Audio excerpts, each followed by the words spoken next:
Si Mbak Utami ini anaknya emang rada usil. Dia mengira yang sedang menaiki tangga itu aku. Dikiranya aku kembali lagi ke kantor karena ada barang yang tertinggal. Jadi dia berinisiatif untuk mengagetkan yang dikira aku ini yang sedang menaiki tangga. Dia bersembunyi di balik pintu ruangannya, dan saat suara langkah kaki itu sampai di lantai 2, dia keluar dari bilik pintu dan mengagetkannya. Tapi justru dia yang dibuat kaget. Karena saat dia keluar dari balik pintu, ternyata tidak ada orang sama sekali.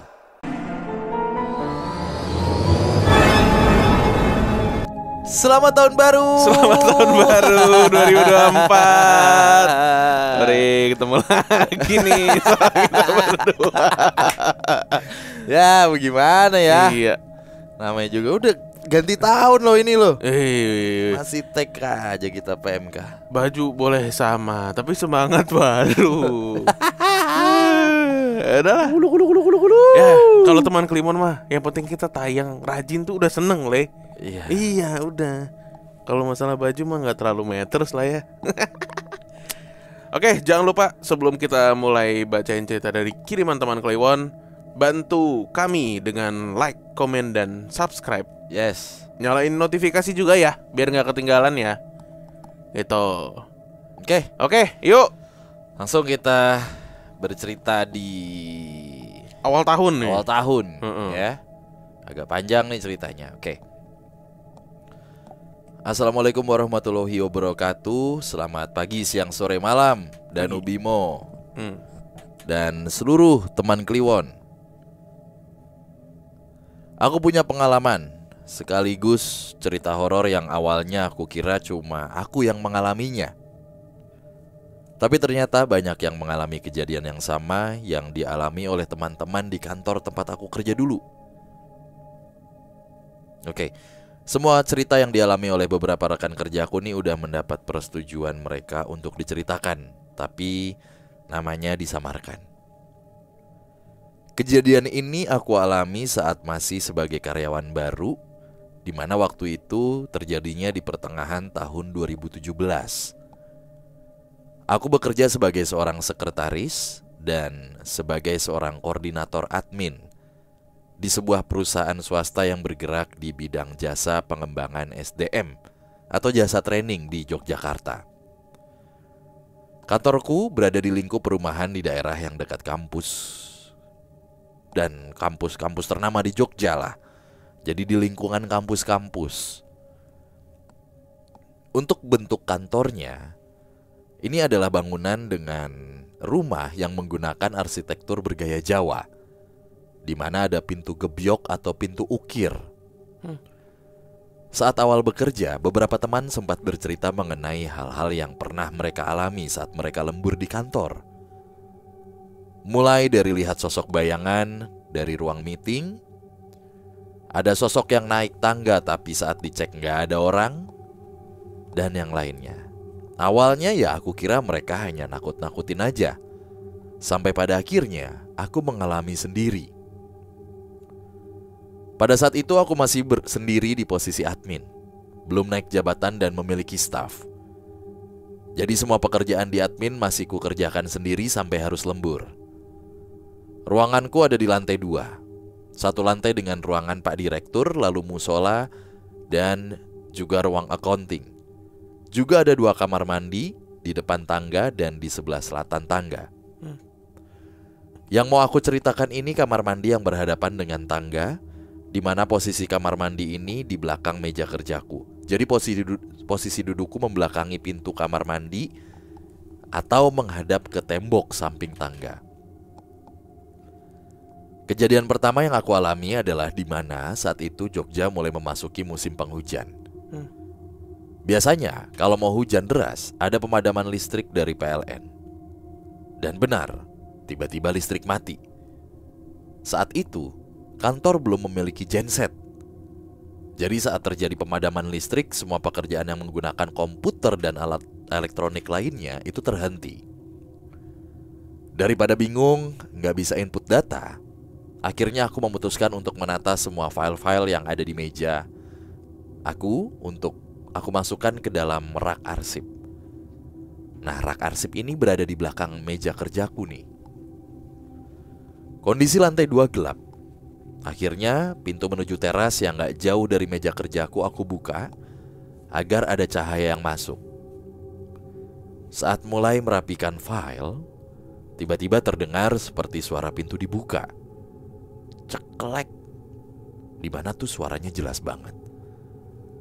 Dan gak lama, beneran pintu kamar mandi terbuka. Awalnya aku kira pintu ruangan accounting yang terbuka. Dan ternyata pintu kamar mandi di belakang meja kerjaku terbuka dengan sendirinya. Ini dalam tanda kurung nih ya. Jadi kamar mandi yang ada di belakang meja kerjaku itu memang posisinya gak pernah terpakai karena airnya gak lancar. Nah, karena gak pernah dipakai, jadi pintu selalu ditutup. Oke. Terus belum lama sebelum aku resign, kamar mandi itu direnovasi menjadi gudang arsip accounting. Oke, ini berarti kamar mandi yang tadi pintunya kebuka sendiri nih. Aku kira terdorong oleh angin. Padahal saat itu gak ada angin kencang. Sedangkan pintu itu terbuka arahnya ke dalam, bukan ke arah luar kamar mandi. Kalau kena angin dan terdorong kan aneh. Jelas sekali kalau bukan dibuka, pintu kamar mandi itu kan gak akan bisa membuka dengan sendirinya gitu. Posisi handle pintu masih bagus. Belum lodek pintunya. Saat aku cerita ke beberapa temanku, ternyata mereka pernah mengalami hal yang sama. Mendengar dan melihat pintu itu terbuka dengan sendirinya. Padahal posisi sebelumnya pintunya tuh tertutup. Kondisi pintu masih berfungsi normal nih sekali lagi ya. Kejadian yang kedua dialami oleh staf accounting yang pada saat itu melakukan lembur. Jam pulang kantor tuh jam 16. Tapi posisi saat itu dia lembur hingga maghrib. Saat itu tahun 2019. Kita sebut saja namanya Mbak Utami. Lembur membuat invoice di kantor karena minggu itu di kantor sedang banyak event, pelatihan atau training. Tanpa sadar waktu menunjukkan pukul 17.20, yang mana ini mendekati azan maghrib. Sebelumnya tuh dia lembur bersamaku, tapi jam 17 aku sudah pulang lebih dulu. Nah, saat dia memulai kegiatannya menghitung uang kas, di mana ini adalah agenda rutin accounting sebelum pulang, dia mendengar suara langkah kaki menaiki tangga. Si Mbak Utami ini anaknya emang rada usil. Dia mengira yang sedang menaiki tangga itu aku. Dikiranya aku kembali lagi ke kantor karena ada barang yang tertinggal. Jadi dia berinisiatif untuk mengagetkan yang dikira aku ini yang sedang menaiki tangga. Dia bersembunyi di balik pintu ruangannya, dan saat suara langkah kaki itu sampai di lantai 2, dia keluar dari bilik pintu dan mengagetkannya. Tapi justru dia yang dibuat kaget. Karena saat dia keluar dari balik pintu, ternyata tidak ada orang sama sekali. Dia sempat berteriak memanggil namaku. Mbak Wul, Mbak Wul, balik lagi ke kantor kah? Karena tidak ada yang merespon, akhirnya dia tersadar bahwa tidak ada siapa-siapa lagi di kantor selain dia. Dia pun bergegas menyelesaikan pekerjaannya dan memutuskan untuk pulang. Paginya Mbak Utami nanyain ke aku, apa aku kemarin sore kembali lagi ke kantor? Dan aku jawab, aku gak kembali lagi ke kantor. Lah, jadi siapa nih yang menaiki tangga? Kita lanjut kejadian yang ketiga nih. Sama dengan yang kedua, tapi dialami oleh staf operasional kantor. Kejadiannya tepatnya 7 Agustus 2020 yang lalu. Karena masa pandemi, seluruh kegiatan training berubah menjadi online training. Pada saat itu sebut saja DA, Ani aku belum tahu nih, cowok atau cewek. Ya anggaplah Agus lah. Pulang paling akhir karena harus menunggu converting video dari Zoom yang selesai, dan kejadiannya ini di lantai 2. Meja kerjanya posisi berada di belakang mejaku. Tepatnya di samping kamar mandi yang tidak terpakai tadi tuh, yang mana yang dialihfungsikan sebagai gudang arsip tim accounting sekarang. Kebetulan De Agus ini menghandle pelatihan sertifikasi. Jadi kegiatannya baru selesai jam 4 bersamaan dengan jam pulang.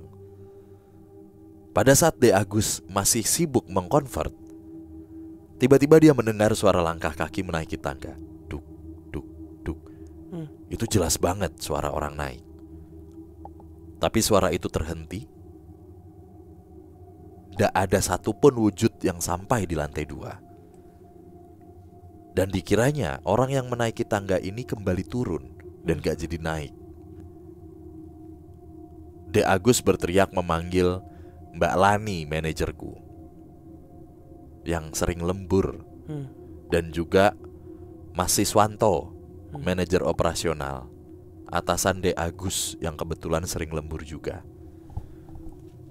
Karena mengira mereka berdua masih di bawah, dipanggil lah tuh, Mbak Lani, Mas Siswanto, masih di bawah kah? Jadi orang timur nih. Masih di bawah kah? Nah ini tulisannya masih di bawah ya, misalnya gitu. Masih di bawah kah? Karena tidak ada satupun yang menjawab, akhirnya De Agus memutuskan menuju lantai bawah untuk ngecek apakah masih ada orang atau tidak. Sesampainya di lantai bawah, ternyata ruangan sudah gelap. Hanya lampu bagian logistik dan ruang tamu aja yang dinyalain. Jadi suasananya tuh remang-remang. Loh, siapa yang naik tadi ya? Kok udah pada pulang? Kok di bawah sepi ya? Menyadari bahwa kantor sepi gak ada orang, akhirnya dia berlari keluar kantor menelpon Mas Siswanto yang tidak direspon saat itu. Sampai akhirnya dia ke gerbang perumahan untuk mencari Pak Satpam dan meminta beliau menemani masuk ke kantor, mengambil laptop yang tertinggal. Kejadian terakhir yang aku alami ini berbeda dengan kedua rekanku. Kejadian yang terakhir bukan gangguan dari penunggu kantor, melainkan penjagaku bersinggungan dengan penjaga direkturku. Sebentar, make it clear dulu nih. Berarti mungkin kodam ketemu kodam gitu ya. Nah itu, kalau ketemu koramil kan kecil, gak setara sama kodam. Oke. Waktu itu di tahun 2020, di saat aku mengalami banyak gangguan dari orang yang mengirim guna-guna ke orang tuaku. Adikku mendapatkan titipan barang dari leluhur kami. Saat itu adikku berdoa di makam leluhur kami. Saat membuka mata ada 3 benda. Salah satunya disebut sabuk intern, yang kata adikku benda itu harus aku bawa untuk menjagaku. Sabuk atau ikat pinggang itu berasal dari kain merah dan ada kuningannya. Pesan yang diberikan ke adikku adalah sabuk itu harus aku bawa kemanapun aku pergi. Otomatis ke kantor pun aku bawa. Setelah hampir 3 bulan, aku bawa-bawa tuh ya, dan dirasa kondisi sudah sedikit kondusif, sabuk itu aku kembalikan ke adik untuk dikembalikan ke makam leluhur kami. Selang beberapa bulan kemudian, tiba-tiba Pak Direktur memanggil aku ke dalam ruangannya. Tiba-tiba beliau bilang seperti ini. Wul, aku tuh pengen marah ke kamu, tapi gak bisa. Loh, kaget dong aku. Baru masuk ruangan beliau, tiba-tiba langsung dapat omongan seperti itu. Bingung marah kenapa? Apa ada kerjaanku yang salah? Aku jawab, loh kenapa Pak? Memangnya saya salah apa? Kalau pekerjaan saya ada yang gak beres, terus mau ditegur, enggak apa-apa. Tapi kalau saya gak salah terus jenengan mau marahin saya, ya saya gak terima. Enak aja kon. Loh, dari Jawa Timur. Apa ini? Berantem aja lah. Wes. Kemudian beliau langsung bertanya, Wul, kamu bawa sesuatu ndak? Kemudian aku jawab, bawa apa ya Pak? Beliau melanjutkan lagi pertanyaannya, pernah nggak bawa barang itu ke kantor? Nah, saat beliau menekankan kembali kata itu, aku baru ngeh nih. Kalau yang beliau maksud sabuk inten atau inten ya, aku nggak tahu nih bahasanya, inten mungkin ya, yang pernah aku bawa. Aku jawab lah, iya pernah saat ada kejadian itu. Tapi sekarang sudah nggak dibawa lagi Pak, karena sudah dikembalikan ke makam leluhur kami. Lah gimana Pak ini Pak? Diinterogasi balik. Beliau melanjutkan lagi perkataannya. Bener udah gak dibawa. Soalnya hawanya aku pengen marah ke kamu. Aku jawab lagi, betul Pak, sudah gak saya bawa. Ya mungkin aura dari benda itu melekat di raga saya. Usia. Waduh ngeri ini. Akhirnya beliau merespon untuk kesekian kalinya. Bener ya, udah gak kamu bawa nih ya. Dan terakhir kalinya aku jawab, betul Pak, sudah gak ada. Boleh dicek di tas saya kalau Bapak bisa lihat barang itu, monggo. Kemudian beliau tersenyum dan mempercayainya. Kejadian ini kemudian aku ceritakan ke omku di rumah. Dan kata beliau seperti ini, kodamu iku kan sekolah leluhur. Ini saya translate aja ya. Kodamu itu kan dari leluhur buat ngejagain kamu dari segala bentuk gangguan makhluk halus. Kenapa direkturmu ngomongnya kayak begitu? Karena kodamnya direkturmu itu kalah karo kodamu. Wah, kenapa direkturmu ngomong ngono? Mergone kodame direkturmu iku kalah karo kodamu. Kayak dalang ya. Kayak lagi ngedalang. Kodame direkturmu kuwi kodam sik digolek saka medukun. Utuh kodam sik saka leluhur. Ayo. Artinya kodamnya si direktur itu adalah kodam yang dicari ke dukun, bukan turunan dari leluhur gitu. Ya. Lah nek kowe kan kodame dikirim karo leluhurmu. Kodam sik digolek karo peparingan jelas beda aurane. Nek peparingan saka leluhur kuwi alami. Kowe ora njaluk. Gue lagi nih translate. Silakan. Kodam yang didapat dari leluhur itu auranya beda. Ya. Beda sama kodam yang dicari dari dukun, karena kamu tuh nggak minta gitu. Ya, alami. Ya. Mungkin. Ngomong-ngomong Ome gitu. Kodam sih. Lanjut dulu, udah mau habis. Iya, lanjut dulu. Sekian, udah selesai. Sekian dulu ya Bimo dan Danu untuk cerita dari aku dan rekan-rekan di kantor tempat kerja aku dulu. Mohon maaf kalau bahasannya campuran dan terlalu panjang. Semoga cerita kali ini lolos kurasi. Ya oke. Menambah asupan horor teman Kliwon dimanapun berada. Ya. Mantap. Oke. Yang terakhir jadi highlight lah ini. Terima kasih ya PMK kalau sudah dibacain ceritaku ini. Semoga bisa live podcast di Jogja. Nah itu dia. Amin ya Allah, ditunggu ya guys. Aduh pengen banget. Ya. Ya, yang jadi highlight sebenarnya cerita pertama dan kedua itu ya udah lah ya, kayak langkah kaki. Nah, Romo. kan kita bayanginnya dia ketemu Ome kan begini ya. Begini ya. Gak kelihatan Danu di kamera. Nggak kelihatan ya? Oh kelihatan. Kelihatan ya. Kelihatan. Kan gini. Iya. Ini. Gue baca dulu cerita. Cerita tuh. Kenapa? Ini kita impersonate. Impersonate ini. Apa tadi kalimat gue apa? Kan gue bentar. si ini kan yang cerita kan. Sakit juga begini ya. Siapa namanya? Nggak ada lo nggak ada. Pokoknya langsung ya, gini. Om. Pak D gitu ya. Pak D.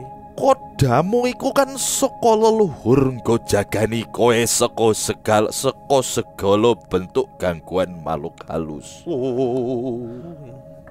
Kenapa direkturmu ngomong ngono? Kuwi mergone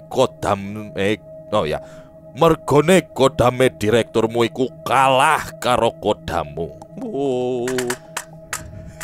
Kodame direkturmu kuwi kodam sik digolek Utuk kodam sik saka leluhur. Lah nek kowe kan kodame dikirim karo leluhur. Nggih. Nggih, Romo. Nggih, Romo. Kodam sik digolek karo paparingan, jelas beda aurane. Betul.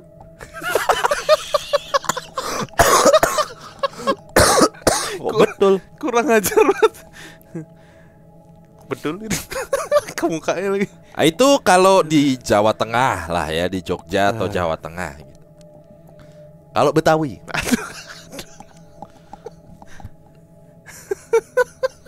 Encang, ini Ya. kenapa?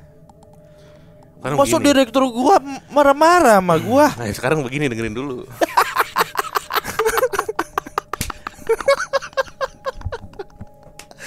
Encang kan? Iya. Encang kan? Encang apa encing sih, Cil?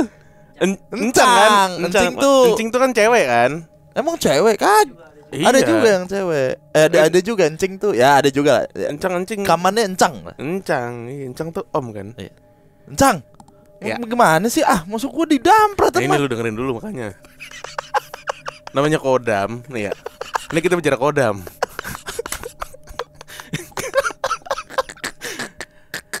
Ini kita bicara kodam, Pak. Kodam itu ada yang emang kita nyari sendiri. Ngomongnya harus gitu, harus gitu. Ya udah. Ya. Ini kita bicara namanya kodam, Pak ya. Hmm. Kodam itu ada dua. Mm-mm. Yang dari leluhur sama yang kita nyari dari dukun. Nah, bicara kata kodam nih, istilah kata itu auranya beda gitu.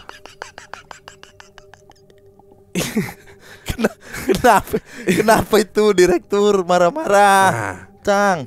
kodam yang punya direkturnya ente punya direktur itu kodamnya kalah auranya dia. Jadi istilah kata kalah saing begitu, kalah aura sama yang dari leluhur. Kalau lu kan nanti kagak nyari begitu, dikasih nih gitu. Paham ya? Kenapa kita dengerin dulu ini? Kagak ada. Gimananya? Aduh. Ini bicara kodam nih ya. Iya, istilah kata sama dia kalah itu. Istilah katamu lu ngomong. Bukan istilah kata. Ampun. Udah. Capek. Ya. Jadi memang ibarat kata si rumah yang dikontrakin untuk kantor. Proyeknya tapi oke juga nih. Iya, Lembaga training, Pak. kali kita kecipratan. Iya, Sertifikasi lagi. tuh. Cocok ini sama yang mau kita kerjain. Naik tangga nggak ada. Buka pintu kamar mandi ya, yang sekarang jadi arsip ya. Di Jogja, di sekitar kampus-kampus ternama. Let's say aja UGM, Kali urang. bisa Jakal, bisa kalau lo mau main ke Condong Catur juga Condong bisa Catur, iya. gitu. Kalau condong biasa gimana? Begini.